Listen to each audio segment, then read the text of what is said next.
Last week I traveled to Ireland for the burial of Monsignor Caverly, kind of to represent our parish, and also in order to pray there at the place where he was laid to rest.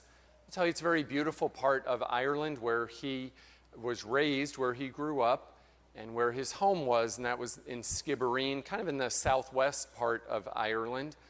Very much like a pastoral type of area, rolling hills, some river, a lot of waterfront, etc. And his burial place is in a very nice spot. I can assure you of that.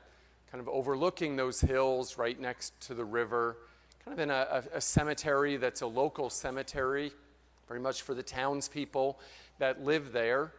And I know that we can continue to pray for him, to pray for his soul, and to pray also for his family as well. I enjoyed having the chance to meet some of his family and some of the people that he knew from over there, a little bit of an insight into his summers when he would go and spend a couple of weeks there in his hometown and travel around a little bit as well. Since it's such a long trip, I took a few extra days and kind of traveled a little bit around myself. I'd been to Ireland once before. Something that I always find, the people are very friendly. The driving is rather challenging. It's on the other side of the road. I won't say the wrong side of the road, but the other side of the road. A little bit more challenging when you have a car that's a manual transmission and it's on the left-hand side and you're not really left-handed. But I made do. And really it was a very peaceful, very beautiful week. Also, the GPS kind of takes you on some roads, not just the car is somewhat challenging, but the roads are challenging there. Took us on roads that looked like driveways for one car to go through with grass in the middle, but somehow it did get us to the place where we were looking to go. Many tourists who go to Ireland are always struck by the fact that in so many places the land is all portioned out and with rocks and stones. I kind of inquire about that and wonder, well, obviously the answer is that it does help to organize the properties, so it is a sense of land ownership, I guess a sense of possession of which land belongs to who. It's also a way to keep the cattle and the sheep enclosed, and there's a lot of sheep there in Ireland. So they were able to enclose different areas according to your family area, your family land that you owned. But also one of the reasons is that because the island of Ireland is very rocky, and so there's plenty of stones there. The people were very creative centuries ago, and they took the stones off of the land and they piled them up to make all of the fences in different places so that the land was able then to be farmed, so that the soil was better. Not just rocky soil, but then the soil was even more able to be planted with different crops. That's why you have these beautiful green rolling hills everywhere that you look. And even the areas that are not cut, the grass is not necessarily cut, it just looks gorgeous wherever you go. But it was able to use creativity. The people used the gift of their creativity in order to produce and to be able to enhance the life of the people that were there, their fellow man and woman. And so by being able to have areas where they could grow crops, they were able to sustain themselves. And there was a lot of suffering there over the years also for many of the different generations. In the gospel reading today, the Lord is talking not about Ireland, but he's talking about something that's similar, which is tilling the land, cultivating the vineyard. And really when the Lord created man and woman, he had the chosen people, which was the Israelite people. So he entrusted a lot to the Israelite people, to the Hebrew people. Our psalm today talks about the vineyard of the Lord is the house of Israel. Our first reading from Isaiah as well talks about that beautiful vineyard that God has entrusted, and take care of it and bring life. Don't let the vineyard die, because nobody wants to drink wine that comes from grapes, that comes from a vineyard that is stagnant, brown, and ugly. That's not what we expect. So the gospel reading is another parable. A lot of parables in Matthew's gospel that we read this year. And we read this and we might hear right away and think, wow, he was condemning the Israelite people. Well, that's not true. He was not condemning them. He was condemning some of the leadership and the way that they were going, but he loved the chosen people.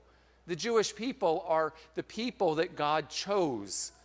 And so he gave so much to them. And these readings are able to support that and affirm the love that God has for the people, but he had expectations of them.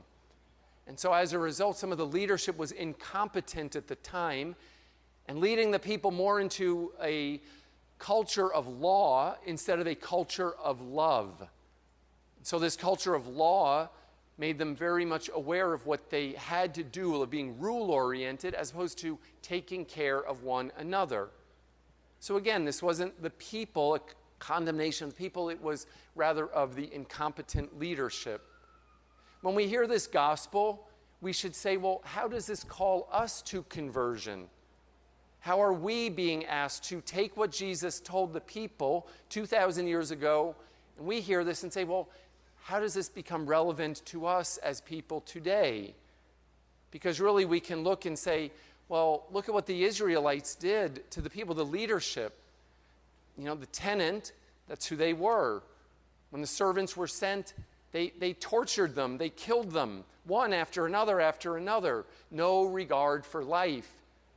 So then he sent his son, figuring my son will be respected. And you know what? The son could be Jesus Christ himself who was speaking these words. And he says, well, even the son, the cornerstone, is rejected. That was part of the scriptures. But the thing is, there was no regard for that gift that they had been given and for the accountability that the leadership had. And we're called to be accountable in our lives. Because whether it was 2,000 years ago or today, God has given us a lot. Everything we have comes from God. Everything. Everything comes from the Almighty. The air we breathe, the life that we live, everything that we own, the land, etc., creation, it all belongs to God. He's just letting us use it for a period of time. And he wants us to be held accountable for it. He wants us to take what we have been given and be productive with it, to cultivate the land. The root of the word cultivate is to till, to tend, to take care of, to give life, to grow. And so again, the vineyard, a vine just keeps on growing and growing. It could be endless where it goes. And we're a part of that vineyard as the church. We are a part of that vineyard as humanity that walks the face of this earth today, in this time and in this place. And with that comes responsibility. First and foremost, responsibility for the gift of life, for the preciousness that the Lord has given to us in every human life. Every person that is knit in their mother's womb, God pours a lot into them. And we have to be able to respect that life, whether it be in the womb, whether it be at the end of life, and everything that occurs in between. We are called to be caretakers of this great gift of life because as people, we are made in the image and likeness of God. And so he has great hope for each one of us. And there's great hope for every child that comes into this world, as well as for every person in the golden years. It's not done until God calls us home. There's still great potential for every human life. Sometimes I think the Catholic Church, people say, you know, as Catholics, you're very hung up on the beginning of life issues, but you don't seem to care a lot about anything else. That is so incorrect. As Catholics, we have probably one of the most beautiful, complete, incredible programs of social justice that exists. As Catholics, we have been given some in the church around the world, educates, helps more people probably than any other organization that exists through the gift of charity, through the gift of generosity, through the gift of goodness. And so we're able to go outside of ourselves, and we're called at the end of life as well to respect the beauty of the image of God in each person. It's why when last week occurred, you know, another horrible incident that goes on out in Las Vegas. I heard about it in Ireland. I was shocked again, saddened that evil creeps into the human mind and then it's acted upon. And some people try to politicize this whole issue and really the tragedy of what happened there. And really, we shouldn't politicize. This is not a political issue. This is a God issue. This is an issue about life, about God giving us the gift of life and every person respecting it. And we have a responsibility as part of the vineyard, as part of the offshoots of that vineyard, to make sure that we are beacons of respecting life from the youngest years until the oldest years. And so when something so sick happens as life is taken, we have to question and say, are we individually promoters of human life? What do we do to show respect for not only the people that we love, but maybe for the unlovable people in our life as well? And how do we go outside of ourselves to ensure that others also are respecting life? And also that God's mercy is given in those times when maybe there's been an offense against life, because God's forgiveness can be beautiful. Also, when we go beyond life, because first and foremost, that is what populates the earth. The gift of life is the crown jewel of all of creation. God waited till that last day to make us. And when he made us with the soul, he said, yes, I'm breathing life into you. A rock does not have that same life. The rocks all in the walls of Ireland, separating the properties, it doesn't have life. But we as people do. And God lives through each one of us. So we move beyond the gift of human life. And then secondary is that gift of all of creation that we have can appreciate and that we can value. So we're called to be good stewards of all that the Lord has given to us, to take care of the vineyard, not to go killing the people that come in order to reap the produce, but rather to share in it and to be able to give that gift of love. You know, I ride around. When I was over in Ireland, I noticed something there it was very clean everywhere I went. Very little pollution around. Well, I heard that they have fines, very high fines for polluting.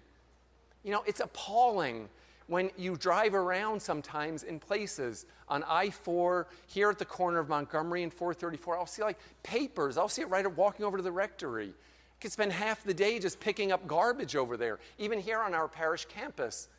I was thinking maybe we should fine people that leave papers around the parish campus after the fall festival. I don't know. I would say we're called upon to take care of what we have. And that's something so basic. It's something a child learns and that a child can do, is to make sure we don't just throw our garbage all over the place. No, everything has a place and there's a place for everything. And we make sure that we do the best so that the next generation will have something precious and be able to till the vineyard and cultivate it in the way that God has asked us to do. So today, as we hear these readings, after communion, spend a quiet moment. Receive the real presence of Christ, the life of Jesus Christ, which comes to us not in bread and wine, but in his body and blood, right here from this altar to feed us. And reflect upon, what is the vineyard God has given to you? How is God asking you to be accountable for what he has given to you? First and foremost, for life. Secondly, for creation. Thirdly, for everything else that we have, our things. What are we doing with them? How are we caring for them? How are we making sure that there's going to be something to pass on? And being able to celebrate what the Lord has blessed us with, and being able to celebrate being attached to that vineyard. And maybe just asking, is your vineyard brown and stagnant? Because if it is, it can always change. That's the beauty of a relationship with God, is that it can always convert, and the new season will come. Or is your vineyard green? How are you going to keep it green? How is God asking you to respect life, respect creation, and respect all that he has blessed each one of us with?